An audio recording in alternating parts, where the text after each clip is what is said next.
Hello, today I'm going to read you the story of the Stonemason. My name is Shamash Aladina. I'm author of Mindfulness for Dummies. And so I'm going to read you from page 39 actually. One of my favorite stories, the story of the Stonemason. Once upon a time, there was a stonemason. It could be a mason S, could be female, of course. Once upon a time, there was a stonemason, paused to rest from his hard work for a few minutes at the side of an enormous rock. He saw a lord and his servants pass underneath the shade of the trees nearby. When the stonemason saw this rich lord with all his luxuries and comfort, his work suddenly felt much harder. Ah, if only I were a rich man, he thought. I'd be so happy. Suddenly, a voice answered from the mountain. Your wish shall become reality. A rich man you shall become. When the stonemason returned home, he found a beautiful palace where his simple home had stood. The poor man was overflowing with joy, and before long, his old life was completely forgotten. One day, when he was walking in the marketplace, he felt the sun burn on his face, and he wished that he was as mighty as the sun itself. Immediately, he became the sun. As the sun, he felt all-powerful. His light shone around the entire world, and his rays beamed on kings and cobblers alike. But before long, a cloud moved in front of him, obscured his light.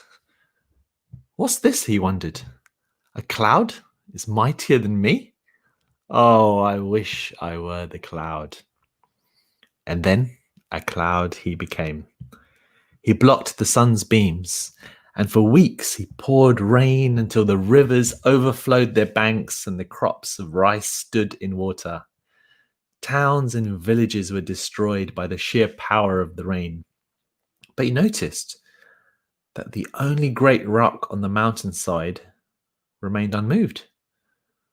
What's this? He cried. A rock? Mightier than me? Ah, I wish I was a rock. And then a rock he became, and he gloried in the power. Proudly he stood, and neither the heat of the sun nor the force of rain could move him.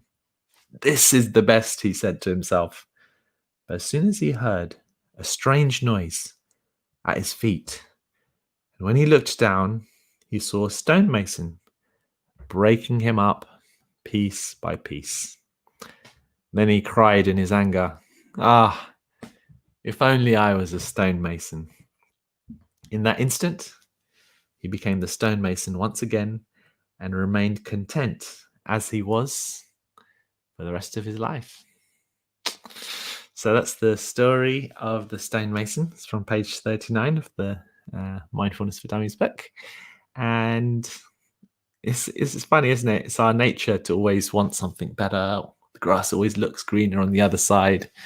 And maybe sometimes it is, but sometimes it's not too. When we get there, there's always that desire, want something more, want something more, something more. So I'm not saying that it's always bad to want something more or for improvements, but it's also good to remember that sometimes when we get there, actually, sometimes we realize where we were in the first place was pretty good in itself. So keep that in mind. And the other thing it reminds me of is what I teach in mindfulness quite often, which is about our true nature of pure awareness or consciousness or the transcendent self.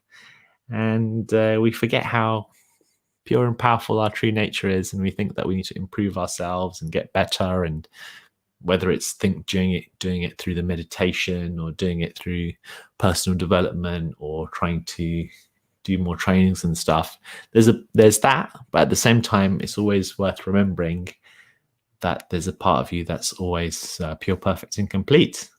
And all these different trainings and workshops and events, it's good because it's good if it reminds us of what our true nature is.